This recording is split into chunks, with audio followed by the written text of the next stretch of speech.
Bertus is Associate Professor at the University of Johannesburg at the Geology Department. He's been employed there since 2008, and his main research interest is iron and manganese in a chemical sedimentary environment from both an economic and also environmental point of view. His secondary research interests include applied mineralogy and the early earth bioenvironments. Bertus, off to you. Thank you, Conrad. That's much appreciated. Let's get going. This talk is a version that I also gave last year at the GSSA Exploration Showcase. It's just sort of a general background on the Northern Cape to in some ways highlight what an incredible province it is from a geological point of view. I think it's already quite incredible in general, from pure geology science, what role it plays, not only in the geological evolution of Southern Africa, but even global systematics and what people have studied and recorded in the Northern Cape province. But this one will look sort of more at a geological history where it impacted potential mineral enrichments, because these sorts of mineral enrichments and how they formed and when they formed can be some very important factors to take into account when you decide you want to do some exploration. You might want to look further and do further exploration on known deposits, look at its prospectivity a little bit more. So I'm hoping you all will enjoy it and you all will find it interesting in some way, shape or form. And of course, if you don't agree, then in the Q&A sessions, we can very collegially butt some heads as well. So let me get started there.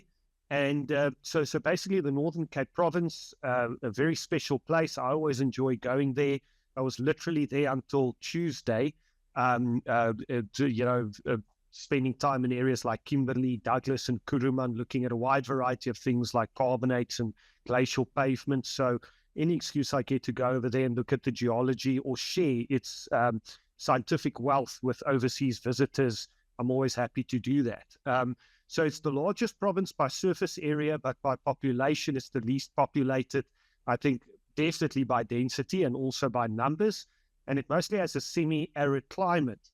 Now, what's going on in the underlying geology? Now, towards the east of the Northern Cape, you get the western portion of the Kaapval Craton, which is this very old, ancient continental block. It's essentially been stable from about 3 billion years back onwards. It's along with something like the Slave Craton in Canada, and maybe also the, like the Yilgarn, and maybe some extent the Pilbara in Australia. It stands out there, some of the oldest continental blocks on Earth, or at least they've been stable the longest, which is also why South Africa has such an absurd wealth of geological sequences, and maybe even plays a role with regards to South Africa's mineral wealth. And there you basically get, that's covered mostly by the Venterstorp supergroup, the Transvaal supergroup, and the Case supergroup. That's sort of a more recent re-subdivision of the stratigraphy there. Some people might know this as the Olie, the lower part is the Olifant supergroup. And I can't exactly remember now what the overlying unit is, but they've sort of proposed now that these should be lumped together, and anything from 2 billion to about 1.4 billion years ago on the Craton should be called the Case supergroup. Then to the west and southwest of the Craton, there are multiple accreted terrain, which also bring within some interesting geology, and also some mineral riches of their own. And then, of course, there's a lot of younger Karoo supergroup, and also a lot of cover of the Kalahari sands as well. Could there be more of the old geology below the Venterstorp group? I'm not sure. I don't think anybody has really bothered to drill to see if there might be some Wits equivalents in that part of South Africa in the Northern Cape province. But that's sort of just a general background on the geology we see in that area. Now, the province is very rich in mineral commodities. South Africa is often spoken about with regards to bushveld, platinum, vanadium, chromium, and then, of course, the gold in the Wits, and then maybe all these coal deposits that we see in Limpopo, KwaZulu-Natal, and in Mpumalanga provinces. But the Northern Cape province, no slouch on that regard, especially with regards to manganese, where it's by far number one in the world. Iron, where it's not high up, it's I think still around top 5, top 6 in the global rankings, but the deposits are big and they're very high quality. And then also quite a few interesting base metal enrichments. And then there's also diamonds in the form of kimberlite pipes and quite a lot of alluvial diamonds along the Vaal and Orange rivers, and also along some paleo rivers that have long dried up. I'm not going to talk about the diamonds today. It's not my area of expertise.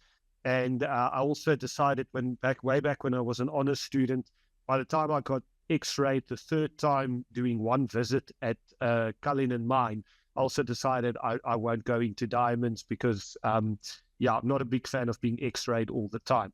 But I do think there's some very interesting geology with diamonds, especially the kimberlites and the mantle petrology work that's going on there. And I'm sure there's quite a lot of literature. And I think there's also a diamond showcase happening in Kimberley someday soon. So I think there's no lack of getting information or attending talks by very good researchers on the topic of diamonds. But I'm not one of those experts, so I mention it, but I'm not going to go into detail on it. So let's start with manganese in the Northern Cape. And I mean, this is a super critical commodity. I mean, you can't make steel as we know it without adding some manganese. So it's a sulfur fixer and deoxidizer in steel. That's overwhelmingly the main use of manganese. It has other uses, like it does go into lithium batteries, but I mean, there it pales in comparison to how much is used in steel. But of course, because its main use is in steel, it means that manganese and manganese prices and the supply and demand, it's sort of being fixed by steel production and steel sales and so on and so forth, which is a bit of a drawback, but it is absolutely a critical commodity. Now, the Northern Cape province is interesting in that there are two. Okay, the one is, we'll talk about it, but the one is like overwhelmingly big. But there are two super interesting manganese deposits or manganese fields in the Northern Cape, namely those hosted in the banded iron formation sequences of the Hotazel Formation, which we know as the Kalahari Manganese Field or the KMF. And then you get those hosted in karst-style deposits, and then also deposits above, like clastic deposits above a big unconformity, which is then known as the Prospectivity Manganese Field. So if we look there, there's a map from Nick Beerkus that he put together. And now if you put a little tiny block there in the Northern Cape, there just outside the town of Kuruman, around the towns of Hotazel and Black Rock, you zoom in there, and there you essentially get the Kalahari Manganese Field. And that's split up mostly into three main deposits. Overwhelmingly, the biggest one is the one in the south, known as the main Kalahari deposit. But then to the north, there's two other ones, smaller ones, the Avontuur deposit, and then further north, the Leinster deposit. Slightly to the east of the main Kalahari deposit, there are the Hotazel and Langdon smaller deposits. Whether that's considered separate or part of the main Kalahari deposit, I guess is a bit debatable, but they do appear to be outliers, but they've mostly been mined out. But the overwhelming amount of the deposit and the resources sit in the main Kalahari deposit to the south. Please note, this is definitely not a surface geological map because these deposits are completely covered in sand. There's one known outcrop of the Hotazel Formation, and that's at Black Rock, close to Nshwaning Mines, I think. I have visited it, but it's mostly closed and fenced off to the public. So you have to sort of ask nice, kind, and permission from ASMANG to go look at those outcrops. And then the other one here is the Prospectivity Manganese Field. So that sits, so if we go back to this bigger map, and you can see my mouse cursor up hereabouts, you get the Kalahari Manganese Field, probably you're sort of further to the south, closer to the, obviously in the namesake, between the towns of Postmasburg and Kathu. There you get the Postmasburg Manganese Field, which sits in the middle of an anticline known as the Maramani Dome. And it sits all along a big angular unconformity, erosional unconformity, known as the Prigamagaro or the Mapedi unconformity. And here on this map, you can see they sit sort of all along this south to north transect of the Maramani Dome. And they even divided into your eastern belt and western belt ore types. They're sort of the oldest deposits from a mining point of view. They've been mined the longest in that region. The Kalahari Manganese Field only followed later, but they're much smaller in comparison to the Kalahari Manganese Field. Then we get to iron in the Northern Cape. And of course, most iron is used in steel production. There, the main players are China and India by quite a wide margin. There's also other countries with significant steel production, like Japan, for example, but China and India are the main players on the global stage. And here, essentially, you get very high-grade, high-quality hematite ores. These things are running at almost 100% hematite in many instances, and they occur within and directly overlying banded iron formation successions, mostly of the asbestos hill subgroup, which is the Kuruman and Griquatin iron formations, but you will also get iron ore enrichments in the iron formations of the Kucha subgroup, and even in the Hotazel formation, you will see pockets of high-grade iron ore sitting in the Kalahari manganese field as well. So there you see it. Most of them sit on the northernmost part and the southernmost part of the previously mentioned Marumani Dome anticline. And then they're also further to the southwest, there are some deposits as well. Some of them related to the unconformity, but some of them not related to this big unconformity. So there you see the areas to the north where you get, for example, Kumani and Sishen. For a while, people even refer to Kumani. Sorry, not even Kumani. To the south, you get what's called the Valgewonden deposit, which is now generally known as Kolomela, where Kumba iron ore mines. And then further on, so that's the manganese and iron. There's also these base metal deposits in the Northern Cape. So they occur in these terrains that most people believe were accreted from about 1.2 to 1 billion years ago during the Kais-Namakwa orogeny. And these terrains include the Kayan, Bushmanland, Ariaghap, and Kakamas terrains. And you get multiple base metal deposits on these accreted terrains. So, for example, probably the best known one is the Manganes ore district, which is rich in lead and zinc. But then you also get the Ariaghap VMS deposits that are quite rich in copper, like Copperton, close to Priska. And of course, these are also the oldest, at least post sort of early mines that even open in the Simon van der Stel days, up close to towns like Springbok and so on. These all occur in these accreted terrains. So Aggeneyshamsburg, that's interpreted to be SEDEX style mineralization, whereas these copper deposits of Ariaghap terrain, those are thought to be volcanogenic massive sulfide style mineralization. So they're just some of these old maps. There are quite some fantastic old publications that show some of these nice old school geological maps. And there you can see sort of where some of these things sit, like up here is Gamsberg, Aggeneys, but then you also get, for example, Copperton down here, and then Ariaghap up there. So quite a few interesting base metal ore deposits in that area. And there just to show where the Ariaghap deposits sit. Now I'm going to tell a story. We're geologists, we're lecturers. I always say geologists, we're the biographers of the earth. So we like to tell stories. So I'm going to sort of say the general ideas and thoughts. Of course, a lot of these things are being refined. Some of these parts might be more challenged in literature. Of course, I mean, one thing you can agree on in research in geology is that there will be disagreement. But this is just sort of a general overview of what research, some of it my research, a lot of it done by previous researchers, and how we think the story of the mineral endowment in the Northern Cape developed over time. Now, I'm going to skip over the Ventersdorp supergroup because all that did is it basically covered massive parts of the Kaapvolk-Kraton. We're talking from the very east to the very west of the Kaapvolk-Kraton was just covered by basalts and andesites. So that was probably a large igneous province at around 2.7 billion years, and that covered a lot of the Kraton. Now, following the Ventersdorp supergroup, we get to the deposition of the Transvaal supergroup from the Neo-Archean in the Paleoproterozoic. And this is really where most of the metal and mineral endowment, the story of that in the Northern Cape starts. So first you deposit the Smitsdrift subgroup, which is clastics with a little bit of carbonates, a bit of iron-rich units in there, but economically it's not quite that important. The economically important part starts with deposition of the Campbell Rand carbonates.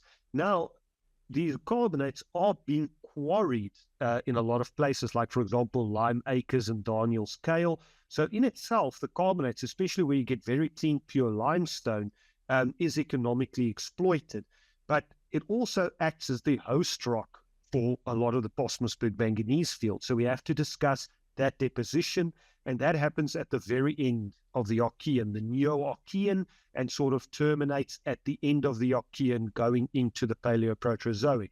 So as things stand, that geological timescale division, you can see that at the top of the Campbell Rand carbonates, and then that transitions into the Asbestials or the Asbestocele subgroup, which now is the Kuruman and Griquatown iron formation sequences. They essentially mark the start of the Proterozoic, the Paleoproterozoic, and they probably deposited approximately over about a 5 million or so year period.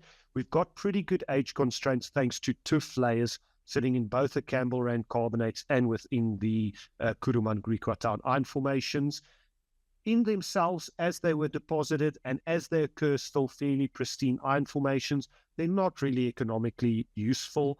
But again, they act as the protolith to the biggest iron ore deposits that we see in the Northern Cape province. Then we get the Kucha subgroup that was deposited following the Kuruman Griquatown iron formation. There the age constraints are still being narrowed down, but we know this precedes the a big event of what is basically called the Manganes dimictite. That's a big glacial deposit. I've seen very little, but a little bit of glacial pavement there. I've seen drop stones. I've seen striated pebbles. There's not really any doubt that this is a glacial deposit. Even further than that, a combination of similar age glacial deposits on other cratons on Earth, as well as paleomag data that places this potentially quite close to the equator. Some people have hypothesized that this is part of what is known as the Paleoproterozoic snowball Earth event. So again, quite an interesting thing. It did cut out quite a lot of geology. It did so fairly rapidly, and in many parts of the Kampel Craton, for example, it completely removed the Kucha subgroup, and then it also sits at different levels in the Kuchas, different levels in the Kuruman Griquatown. As far as I know, there's even parts where it might have cut down even down into the Campbell Rand carbonates. Very interesting unit, very nice to see in the field, and you can, if you're lucky, you can also see it in some exploration roll calls. Then we get to the Voelwater subgroup, and here it starts with the Ongeluk basalts and andesites that extruded about 2.41 billion years ago. Originally, it was thought that there was a big geological gap here of about 200 million years, but more detailed age dating work that have been done have shown that you're actually dealing with a pretty complete geological sequence of events, and that indeed the, from the Kuchas to the Manganes to the Ongeluk has happened fairly quickly. And this is also thought to potentially be part of a large igneous province potentially. And this is also where a lot of the paleomagnetic data came from that places the Manganes to Ongeluk transition potentially very, very close to the equator, hence the snowball Earth hypothesis, because you can't really have glaciers at the equator unless probably a large proportion of the Earth was covered in ice. And then you get at the very top there, the Hotazel Formation. This is essentially, if you look at the sequence as it deposits, with maybe the exception of the quarries and stuff they've developed in the carbonates, the clean limestone, this is actually, strictly speaking, the first significant ore-forming event in the Northern Cape province, the Hotazel Formation, because the vast majority of the ore that is exploited within the Kalahari manganese field are actually diagenetic manganese formation. They're mining it basically as it was deposited. It was deposited at a certain grade of manganese versus iron, that this is exploitable and this is economic. Also, I think what makes up for it is you can mine it at fairly large tonnages. So that deposition of the Hotazel Formation is the first, strictly speaking, ore-forming event. And then that gets followed by the Mooi-Draai carbonates that follows the Hotazel Formation. From the Ongeluk to the Hotazel to the Mooi-Draai, those sequences are fully perfectly conformable. There are no unconformities between them. And you even see at the base of the Hotazel, the extrusive volcanic rocks and the iron formations are interlaminated, interbedded with each other. And then from the Hotazel to the Moedrai, that is a very gradual transition. You can barely even put your finger on where you think the Hotazel becomes the Moedrai. So that's all continuous geology, but unfortunately, we'll talk about a big erosional event later in the talk, basically stopped deposition of the Transvaal supergroup. So in the Northern Cape Province, what we call the Griqualand West Basinal region of the Transvaal supergroup, we don't have anything after the Moedrai. Whereas in the Transvaal Basin, there's an earlier gap in the geology after the Penge Iron Formation, but there we've got the geology preserved all the way up to close to 2 billion years, just prior to intrusion of the Bushveld complex. So unfortunately, we'll never know where that approximately 300 to 400 million years of geology went to. It's probably all eroded away, all washed away, wherever it might be now. So there we go. That Hotazel Formation, that's the first official ore-forming event, and it's related to primary deposition. So with the Kalahari manganese field, estimates vary, but a lot of people think up to more than 75% of the world's known land-based manganese resources sit in this single deposit. It might be one of the biggest single continuous ore deposits of any kind in the world. And most of this resource sits in these manganese-rich chemical sedimentary units, and they are interbedded with banded iron formations. I generally like to call them manganese formations, because if you can have an iron formation, you can have a manganese formation.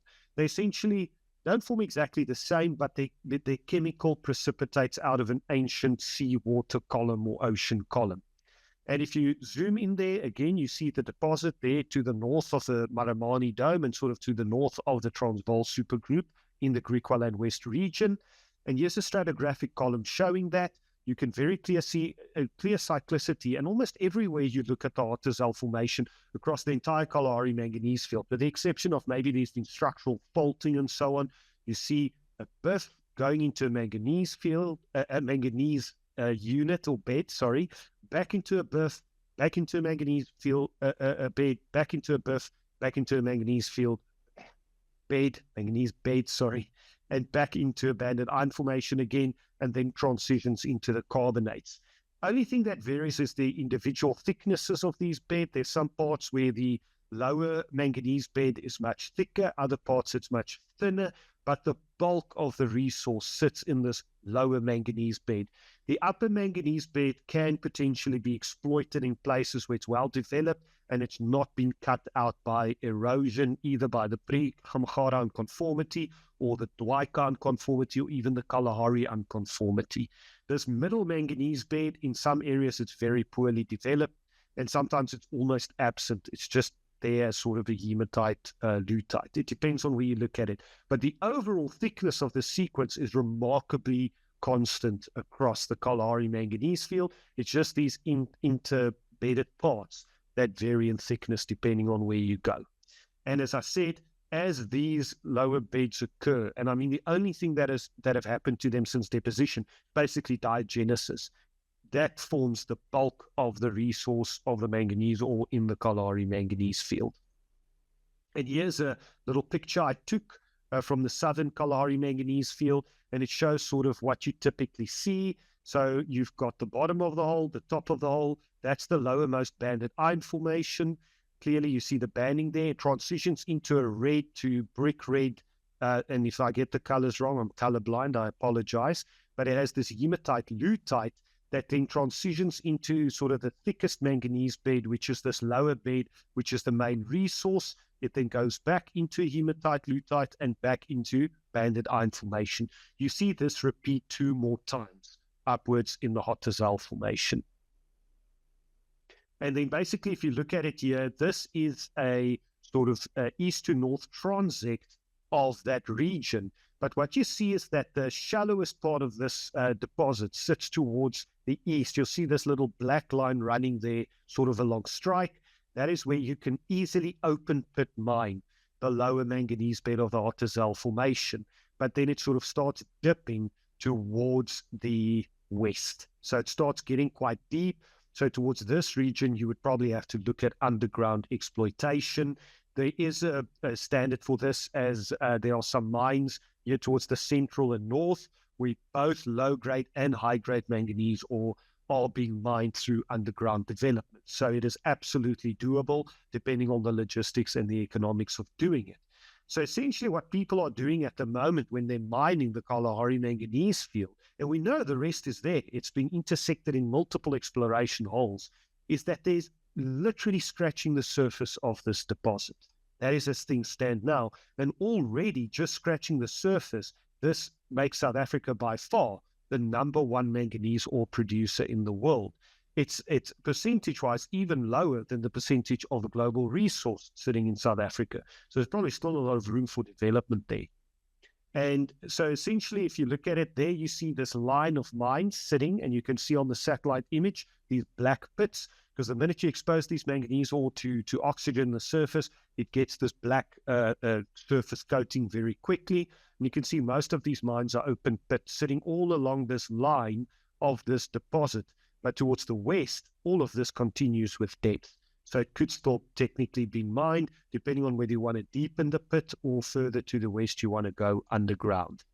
So the way the mining's done there at the moment, this will be mined out in the next 20 years, which sounds, depressing. You get some platinum mines in the Bushveld complex where the life of mine is well beyond that. And I mean, they've been mining the Bushveld complex for the better part of 60 years now. However, there are mines that have started going underground. Not a lot of them, but some of them have. So if you're willing to go deeper, there are some estimates that puts the current manganese consumption, the Kalahari manganese field can provide the world's manganese needs for the next couple of 1,000 years. It really is absurd, the numbers related to this deposit. And I think it's probably by far can be considered like one of the geological jewels of the Northern Cape province. And I mean, there is really just no equivalent to this has been found in the world yet. You go to any other of these big manganese deposits, they're younger in age, they sit in different geological settings of sorts. This level of manganese ore sitting interbedded in a banded iron formation sequence, it's not been documented yet. So this is as from what we can tell, a really absurd anomaly. Just as probably the Witwatersrand Basin was when it initially was exploited, and still can be considered to be, or even the Bushveld complex. But this truly is an awe-inspiring deposit. And a lot of research has recently been rejuvenated on this. Some nice papers coming through from a variety of researchers and different research groups. And I think our understanding of it will hopefully improve as time goes by. And I think opinions on how this deposit forms will maybe it'll become even more polarized. But I think it's weird that it's not received the attention it deserves, not even from an economic geology point of view, but from pure research and paleoenvironmental reconstruction. I think it's been left behind a little bit in the last couple of decades. So there's also the two outliers, as I've said. There's the Avontuur deposit. People have drilled it. It's under I don't know if the exploration's active at the moment, but there have been quite a few boreholes drilled, and there's quite nice potential there. You see a lot of complete Hotazel formation sequences there. How the grade compares and how the mineral economics compares, time will tell. But it's stratigraphically similar to the main Kalahari deposit, but it does show some differences mineralogy-wise, and it does appear there are slightly more intrusions into the Hotazel formation there. And then you also get the Leinster deposit, which has also been drilled and explored, but that would probably need a lot more attention, because up there's definitely a lot more intrusions cutting into the Hotazel formation. So from what I've seen, the stratigraphy is a bit of a mess. But there could be some potential for future mining or further exploration there as well. Now, we go back to the geological history. So I spoke about the Hotazel formation and how the bulk of the resource can be directly related to primary deposition of the Hotazel formation approximately 2.4 billion years ago. Now we go back here, and basically between 2.4 and 2.1 billion years, the Transvaal supergroup was deformed and maybe folded and tilted somewhat. There was also internal events, like they talk about the Transvaal orogeny, the Transvaal orogeny is what it's called. And this caused folding and deformation in Transvaal supergroup. We know this must have happened in this time because after about 2.1 to 2 billion years ago, so there's the deformation that's happened and essentially caused the tilting and folding of these rocks. Because after about 2.1 to 2 billion years ago, we get an event where there's massive erosion on this part of the craton, called the Pre-Gamagara, or also the Mapedi unconformity. So more towards the region of the Maramane Dome, locally, it's called the Pre-Gamagara unconformity. Up towards the Kalahari manganese field further north, they call it the Mapedi unconformity. And this essentially cut through a lot of geology. It removed a lot of geology. However, whether you might debate the mineral formation systematics about whether we'll talk about that a little bit, but whether this is now all lateritic weathering supergene or whether the unconformity maybe acts as a later conduit for hydrothermal fluids. Either way, a lot of the mineral enrichment in the Northern Cape literally is associated with, in space right there, associated with this unconformity. So this, I think a lot of people will agree that this is at least initially, close to 2 billion years ago, a major supergene enrichment horizon. So where it intersects, for example, the carbonates, especially of the Campbell-Rand subgroup, you develop these karst-hosted manganese ores of the Osmusberg manganese field. In some instances, sometimes they call it WAD, weathered altered dolomite style ore. And again, if you look here, there's sort of cutting across the Maramane Dome is this big unconformity, and wherever it intersects these carbonates, you get literally, if you look at it in plan view, it's these pockets of manganese ore. And if you look at them structurally, they are karst structures. Mining companies have gone in and mined out some of these deposits, and you're literally left with a carbonate pinnacle field that is typically formed by karstification. So I think a significant portion of these ores can be related to karstification along this major unconformity. And here you look at a cross-section. Sorry, I should have maybe brought that up earlier. There's a regional view of this Pre-Gamagara unconformity, and it's not even just where it cuts through the Asbesieville subgroup, where it cuts through the Hotazel and where it cuts through the Kugas, you develop high-grade iron ore occurrences. And here if we zoom in towards the center of this section, we are on the Maramane Dome. You can see where it was originally a big anticline coming through. In the middle, you get the Osmusberg manganese field, and here on the flanks, probably in karst-related structures where you had collapsing downwards of these big blocks of iron ore. You get to the north there, you get Sishen and Kumani, and to the south you get Beeshoek and Kolomela. So you can really see how closely related these significant enrichments are to this major unconformity.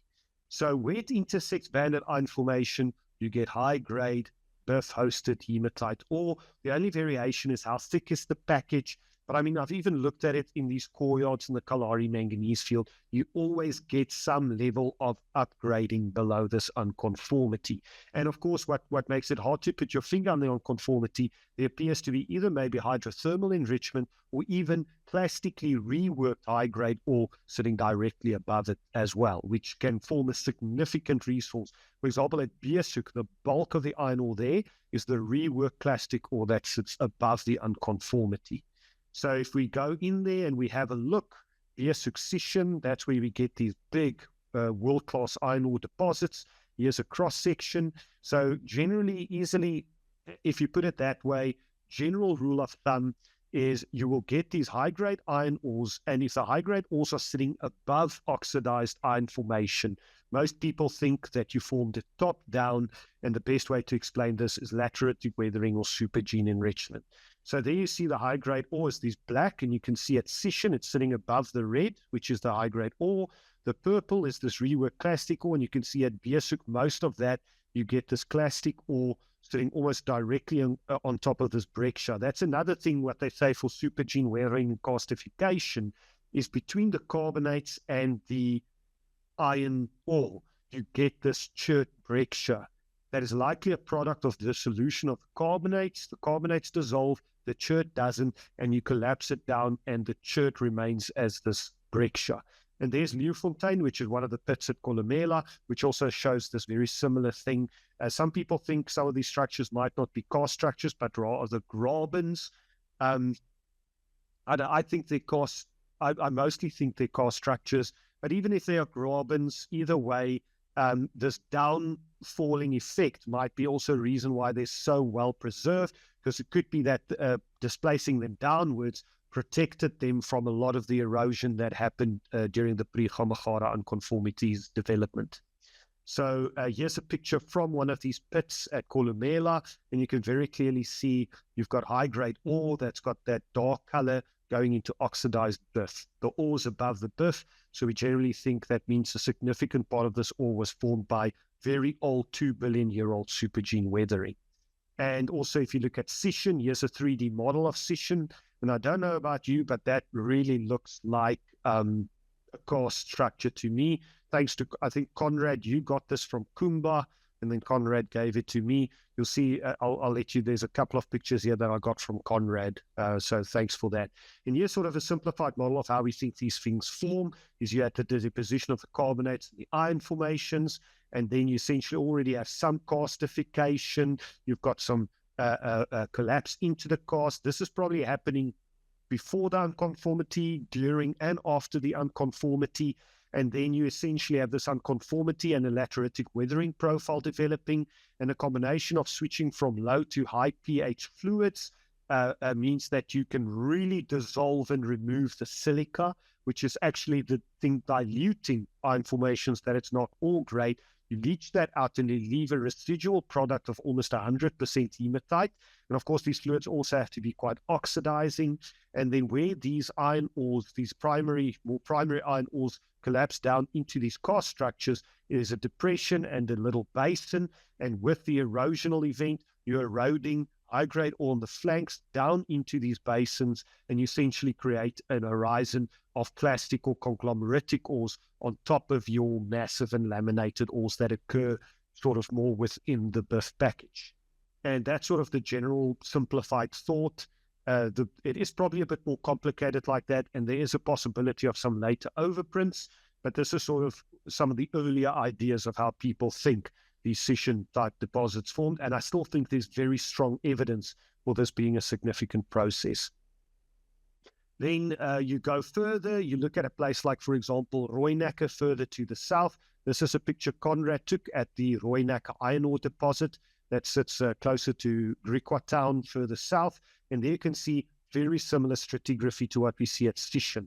We get basically shale, some conglomeratic ores, the unconformity, and then ore hosted in the banded iron formation. It's exactly what you see at scission, but a different iron formation. This is the Rooinekke iron formation of the Kuga subgroup, but it's like a smaller version of what we see at scission.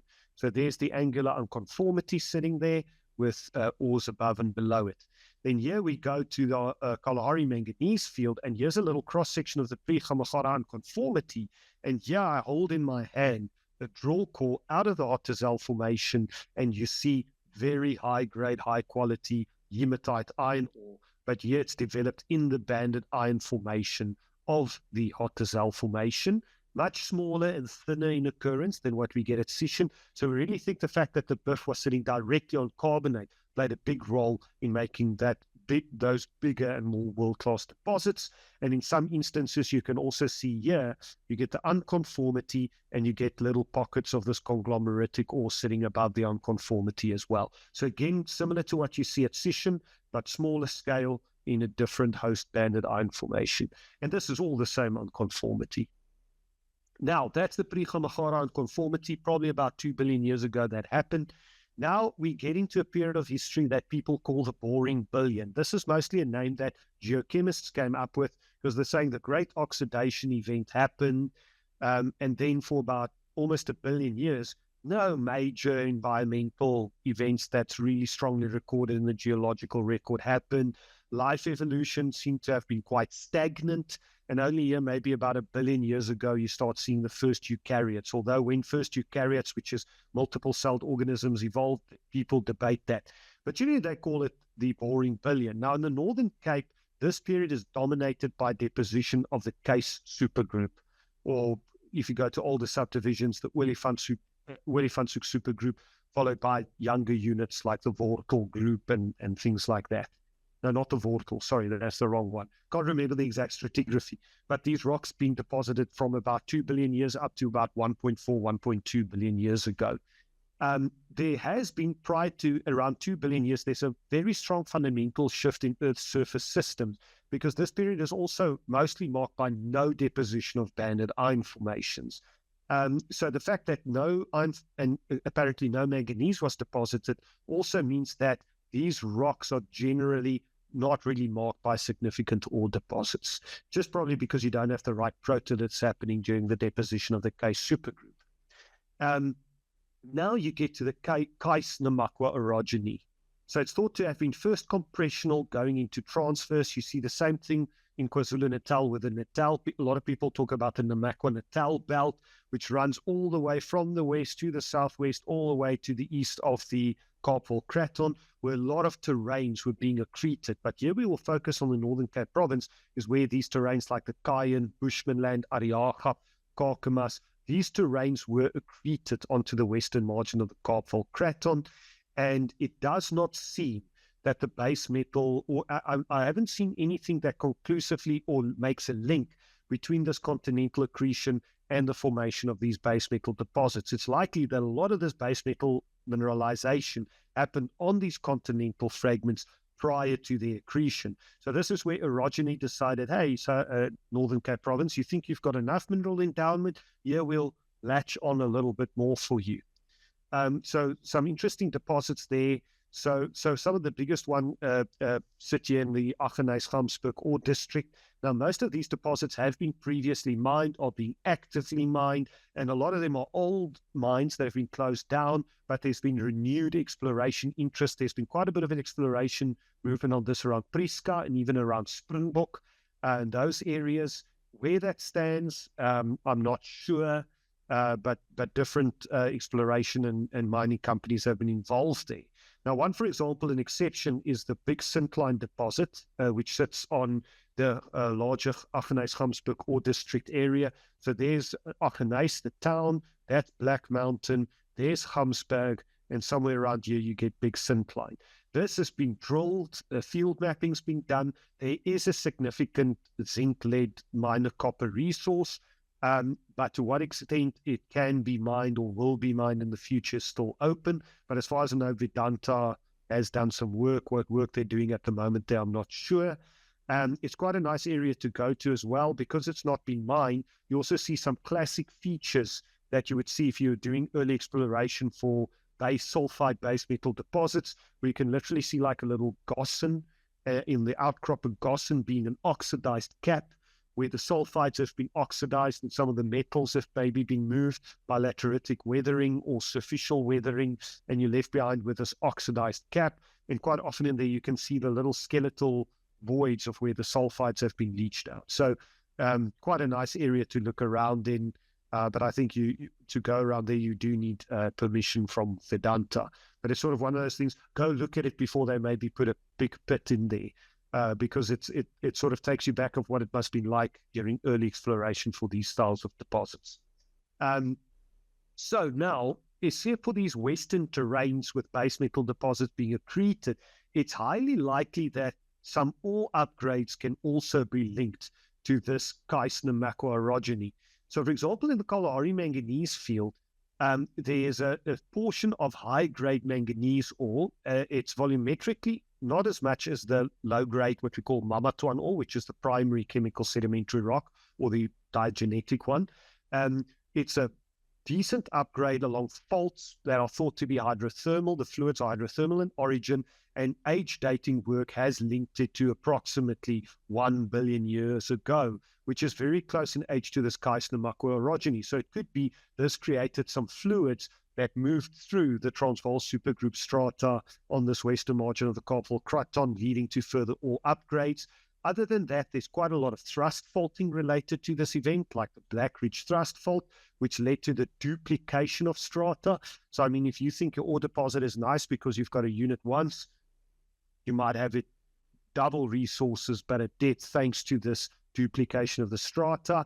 And then there's also western margin iron ore that developed that we've got hematite ages on, a hematite age on one of these deposits, and it's exactly 1 billion years old, the hematite. So we think this is related to this orogeny.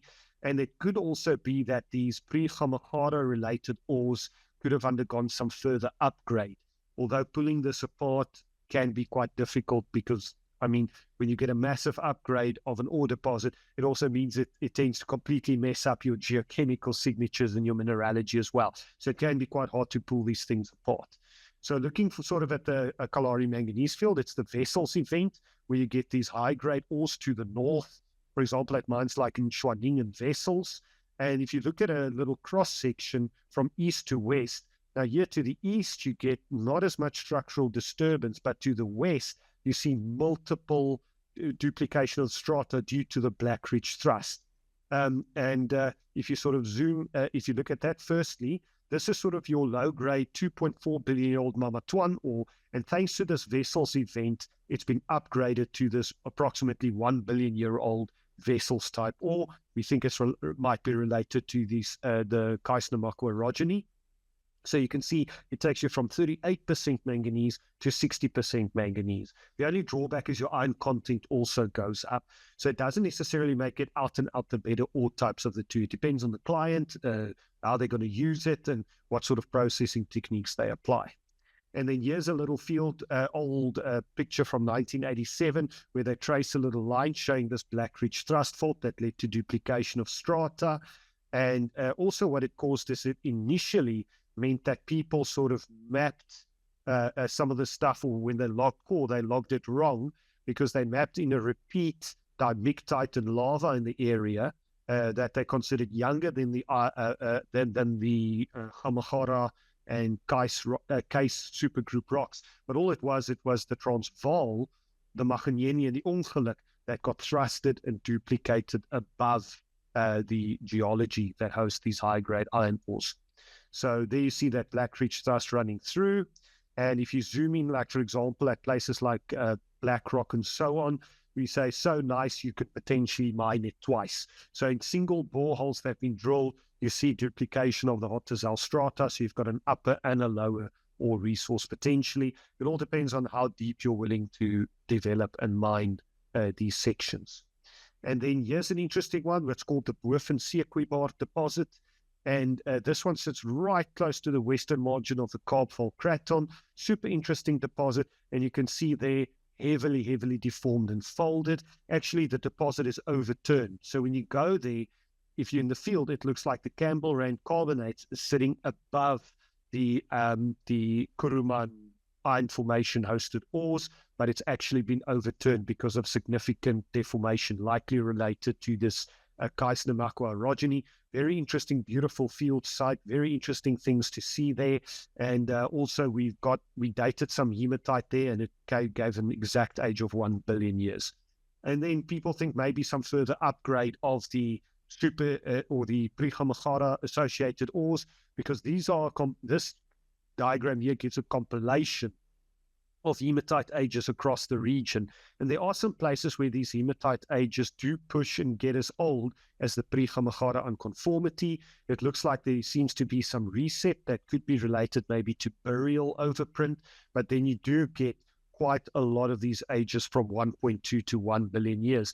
So even if maybe there wasn't a significant upgrade, it appears there was at least some overprint, even in the what we think are the supergene ores at around 1 billion years ago. So, and there I just highlight those to you. So none of this is published yet, but we are working on publishing some of these ages because I think they tell a very interesting story.